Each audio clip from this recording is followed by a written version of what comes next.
नमस्ते, मैं हूँ शशि हरमुख और ध्यान सीरीज़ के चैप्टर 3 में आपका स्वागत है। हम आज मन को समझेंगे, ठीक है। ये आप पढ़ लीजिए, ये क्या है, पॉज कर लीजिए और पढ़ लीजिए ये क्या है। और आई होप ये पूरा स्क्रीन में फिट आ रहा होगा, ठीक है। देख लीजिए ये क्या लिखा है, बीच में मैं आपको पढ़ के बता भी दूँगी, ठीक है। तो है क्या, हम अपने बारे में आज चैप्टर 3 में हम ये जानेंगे कि हम एक्चुअली में कौन हैं। हम रोज़मर्रा के जीवन में हर दिन किस तरीके से अपने लाइफ को आगे बढ़ाते हैं, कैसे जीते हैं, हम इसको बेसिक लेवल पे जानने का प्रयास करेंगे। हम जीव और जगत के बारे में, आत्मा और परमात्मा के बारे में ये सब भी जानेंगे, बट हम आगे जैसे जैसे चैप्टर में बढ़ते जाएंगे तब हम जानेंगे। अभी मैं बेसिक लेवल पे आपको ये बताना चाहती हूँ कि हम रोज़ कैसे होते हैं, किस विचार के तहत हम अपने जीवन को जीते हैं, ठीक है। तो ये मैंने मन की जो स्थिति होती है, हमारे मन में जितने भी प्रकार के विचार होते हैं, उसका मैंने एक डायग्राम बनाने की कोशिश की है। ये डायग्राम जो है ये दिमाग का नहीं है, ठीक है। आपको पता है ब्रेन का डायग्राम कैसा होता है, ब्रेन का शेप कैसा होता है। ये ब्रेन का नहीं है। ये ब्रेन में आप बोल लो या फिर मन में बोल लो या दिल में बोल लो, जहाँ भी आपके विचार चलते रहते हैं, ये उस चीज़ का मैंने डायग्राम बनाया है। आपके दिमाग में, यहाँ पे मैंने मन नाम दे दिया है तो मैं यहाँ पे मन ही बोलूँगी। तो आपके मन में चलने वाली सारी जो बातें हैं ना, है ना, उसका डायग्राम मैंने बनाया है। अब देखते हैं, इसको थोड़ा सा समझते हैं। ये हमारे चेतना का सबसे निचला स्तर है, लोएस्ट लेवल, ठीक है, कॉन्शियसनेस का। तो ये जो है, इसे मैंने रेड मार्किंग की हुई है। ये रेड मार्किंग कम होते जा रही है जैसे जैसे अब ये लेवल जो ऊपर जा रहा है ना, इसका मतलब ये है कि चेतना का स्तर ऊपर की ओर बढ़ रहा है, ठीक है। तो जब चेतना का स्तर ऊपर की ओर बढ़ रहा है तो ये रेड मार्किंग कम होते जा रही है और ग्रीन मार्किंग ज़्यादा होती जा रही है। तो इससे ये मत समझिएगा कि रेड जो है नकारात्मक विचार का प्रतीक है और ग्रीन जो है सकारात्मक विचार का प्रतीक है। नहीं, थोड़ा सा डिफरेंट है ये। रेड जो है आपके मन में चलने वाली उन सारी बातों का प्रतीक है जो आपको पतन की ओर लेके जाता है, ठीक है। ग्रीन जो है आपके दिमाग में चलने वाली उन सारी बातों का प्रतीक है जो आपको मुक्ति की ओर लेके जाता है, ठीक है। फॉर एग्जाम्पल, सहनशीलता। जैसे सहनशीलता का गुण, कॉमनली लोग इसे एक गुण मानते हैं, ठीक है। लेकिन ये डिपेंड करता है कि आप इसका उपयोग किसके लिए कर रहे हो। सोचिए, अगर कोई स्त्री है, अपने पारिवारिक पृष्ठभूमि में हो रहे शोषण को छुपाने के लिए सहनशीलता अपनाती है, लोगों के सामने उसका असलियत ना आ जाए कि वो घर में कितनी तरीके से प्रताड़ित हो रही है, या फिर वो समाज के सामने अपना झूठा चेहरा, सम्मानजनक चेहरा बचा के रखने के लिए अगर सहनशीलता को अपनाती है और सब अपमान के घूंट पी के रह जाती है, तो ये सहनशीलता का उपयोग वो स्त्री अपने जीवन को असंतुष्ट बनाए रखने के लिए, मानसिक रूप से तकलीफ़ में बनाए रखने के लिए उपयोग कर रही है। उसको चाहिए कि वो अपने इन भ्रम को तोड़े और आगे बढ़े, लेकिन नहीं, वो चेतना के स्तर को नीचे बनाए रखने के लिए, अपने पतन के लिए सहनशीलता के गुण का उपयोग कर रही है। तो ये उसके लिए गुण नहीं, ये उसके लिए श्राप है और अवगुण है, ठीक है। दूसरे कंडीशन में आप देखिए, अगर यही स्त्री इस सहनशीलता के गुण को अपनाए और बोले कि मैं अपने इस शोषण से आज़ाद होंगी और मुझे ये परिस्थिति अपने लिए नहीं चाहिए, वो समाज का विरोध सहती है, वो परिवार का विरोध सहती है, और अपने आप को पूरा हाथ पैर मार के उस कंडीशन से बाहर निकालने के लिए जो बन पड़े अगर वो करती है, तो वो चेतना के ऊंचे स्तर पर जाने के लिए ये जितना विरोध वो सह रही है, उसको जो सहन कर रही है, वहीं पर उस स्थिति में ये सहनशीलता जो है उसके लिए गुण बन जाएगा, क्योंकि उसने इसका उपयोग अपने चेतना के स्तर को उच्च करने के लिए, अपने भ्रम को हटाने के लिए, अपनी कमजोरियों से पार पाने के लिए उपयोग किया। तो सहनशीलता आपके लिए गुण है या अवगुण है, या कोई भी चीज़ आपके लिए गुण है या अवगुण है, ये आपके ऊपर डिपेंड करता है कि आप उसका उपयोग किस लिए कर रहे हो, ठीक है। कॉमनली जनरली लोग जो हैं सहनशीलता को एक सकारात्मक गुण मानते हैं, पर अध्यात्म की दृष्टि में कोई भी गुण सकारात्मक या नकारात्मक नहीं होता। वो गुण जिसका प्रयोग करके आपने मुक्ति तक अपने आप को पहुंचाया, वो आपके लिए सकारात्मक हो जाएंगे, और वो सारे गुण जो आपको चेतना के सबसे निचले स्तर में बना के रखते हैं, वो आपके लिए नकारात्मक गुण हो जाएंगे। ये अध्यात्म की नज़र में। आई होप यू अंडरस्टैंड, ठीक है। तो इसलिए यहाँ पे जो रेड मार्किंग है, ये वो गुण हैं जो आपको आपको पतन की ओर लेके जाते हैं, असंतुष्ट बना के रखते हैं ऑल द टाइम। और ये ग्रीन जो है, ये आपको शांति की ओर, परमानंद की ओर लेके जाते हैं, ठीक है। तो जैसे जैसे आपके चेतना का स्तर ऊंचा उठते जाता है, या फिर इसको मैं पलट के भी बोल सकती हूँ, जैसे जैसे आप अपने विचारों को जो आपको पतन की ओर लेके जा रहे हैं उनको त्यागते जाते हो, ठीक है, या फिर जैसे जैसे आप उन विचारों को अपनाते जाते हो जो आपको मुक्ति की ओर लेके जाते हैं, तो जैसे जैसे ये मुक्ति के विचार आपके मन में बढ़ते जाएंगे, ठीक है, ये अपने आप कम होते जाएगा, या जैसे जैसे आप इसको कम करते जाओगे, ये अपने आप आते जाएगा। जैसे जैसे चेतना का स्तर ऊंचा उठते जाएगा, वैसे वैसे आपके जो मुक्ति के जो गुण हैं आप में, उनका भी बढ़ोतरी होते जाएगा। तो ये रिलेटेड है, कोरिलेटेड है। आई होप आप समझ रहे होंगे, ठीक है। तो चेतना का स्तर जब ऊंचा होता है, तो एक टाइम जब ऐसा आता है जब आपके सारे जो विचार हैं, ये आपको मुक्ति की ओर लेके जाते हैं, और आप में कोई ऐसे विचार नहीं है जो आपको पतन की ओर लेके जाएं, ठीक है। ये विचार आपके शून्य होने से पहले वाले विचार होते हैं, ठीक है। इसे मैंने 10 स्टेप में दिया है, लेकिन आप गिनती के ऊपर मत जाइएगा। ये पेज इतना बड़ा था तो मैंने इतना ही स्टेप किया है। इसका कोई ऐसा मतलब नहीं है कि 10 स्टेप के बाद में शून्यता आ जाती है, नहीं, इसका ऐसा कोई मतलब नहीं है, ठीक है। आपकी जो बुद्धि है या आपका जो मन है, यहाँ से लेके यहाँ तक में कहीं पे भी हो सकता है, ठीक है।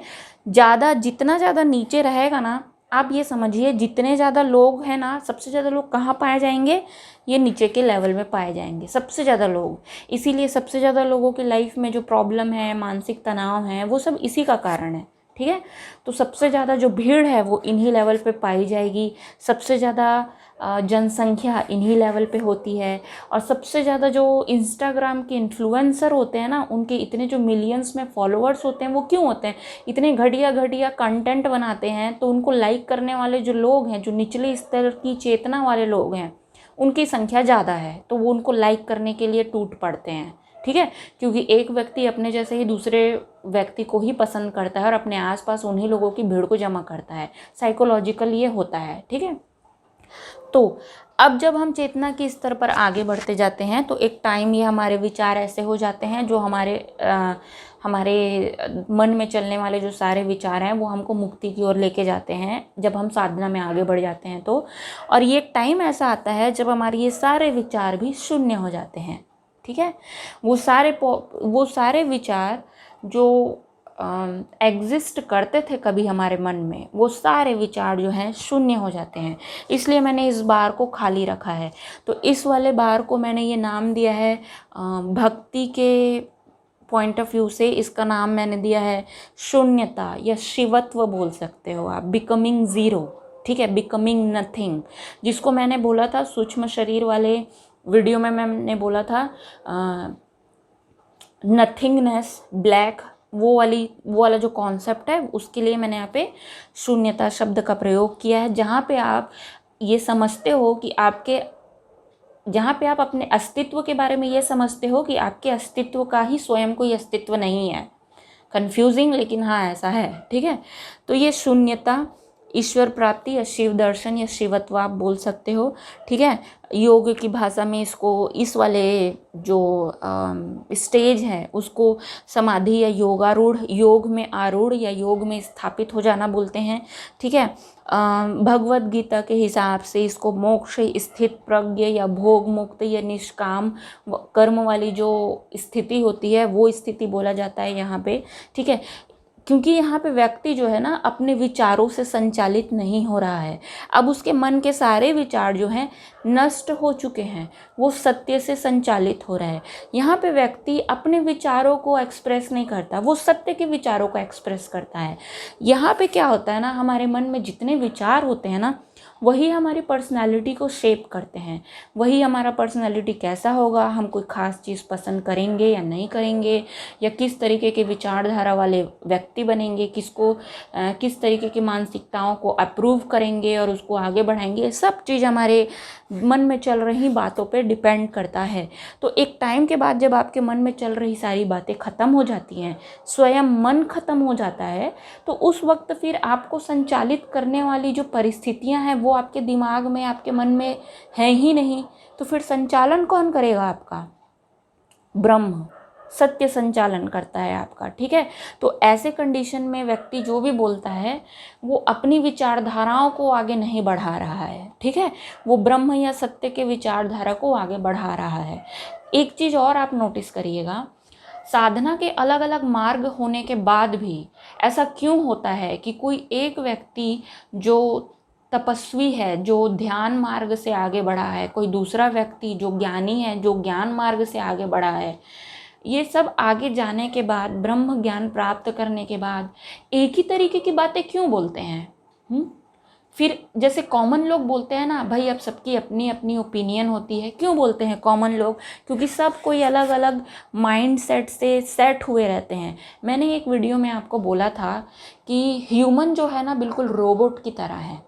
ठीक है, जैसे रोबोट में आर्टिफिशियल इंटेलिजेंस भरा जाता है ताकि रोबोट आम जिंदगी में काम कर सके, वैसे ही मनुष्य के दिमाग में भी आर्टिफिशियल इंटेलिजेंस भरा जाता है। रोबोट में प्रोग्रामर भरते हैं और इंसान में कौन भरता है? परिस्थितियाँ। ठीक है, तो परिस्थितियाँ हमारे प्रोग्रामर हैं, हमको ये प्रोग्रामिंग करते हैं कि हम किसी खास तरीके से सोचें, किसी खास तरीके के व्यक्ति या समुदाय को चुने अपने लिए, किसी खास तरीके के जीवन साथी का चुनाव करते हैं, अपने आसपास दोस्तों का चुनाव करते हैं। ये सब कुछ आर्टिफिशियल इंटेलिजेंस के कारण हो रहा है, रियल इंटेलिजेंस के कारण नहीं हो रहा है। ठीक है, तो मैंने क्यों कहा था रोबोटिक्स, वो आपको शायद यहाँ पे समझ आया होगा। और इसी वजह से जो कॉमन पीपल है ना, वो क्या बोलते हैं, क्योंकि सब तो अलग अलग मानसिकता से बने हैं ना, तो क्या बोलते हैं, भाई अब सबकी अपनी अपनी सोच होती है, हमको सबकी सोच का सम्मान करना चाहिए। नहीं, ऐसा रियल नहीं है भाई, ऐसा कुछ नहीं होता। असल में होता ये है कि जब आप चेतना के ऊंचे स्तर पर पहुंचोगे, जब आप स्टेज पे रहोगे, तो भाई आपकी कैसी भी कोई सी भी मान्यता क्यों ना रही हो, सब कुछ पिघल के गल जाएगी, सब कुछ तपस्या के आग में तप के खाक हो जाएगा। आप जो यहाँ पे जाके जो मन और बुद्धि जो है आपकी शून्य हो जाती है। ऐसा नहीं कि आदमी अपंग हो गया, नहीं, बस ये जो रोबोटिक्स जो नॉलेज होता है ना, जो हमारे अंदर आउटर सोर्स से आया होता है, हम उसकी सच्चाई देख लेते हैं। इसलिए इन सारे आउटर चीज़ों से बना हुआ जो मन है वो विघटित हो जाता है, वो गल जाता है, गायब हो जाता है। ठीक है, इसलिए मैंने इस बॉक्स को प्लेन रखा हुआ है।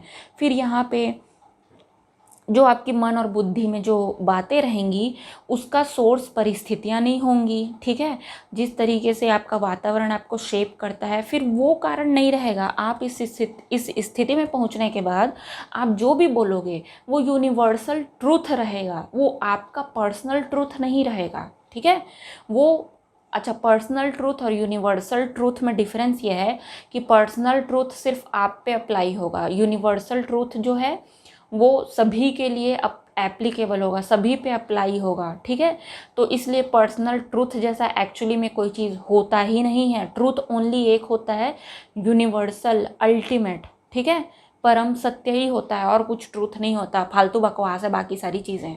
ठीक है, अब ये चीज़ जो है शून्यता, एक साधक जो है शून्यता को प्राप्त करने के बाद में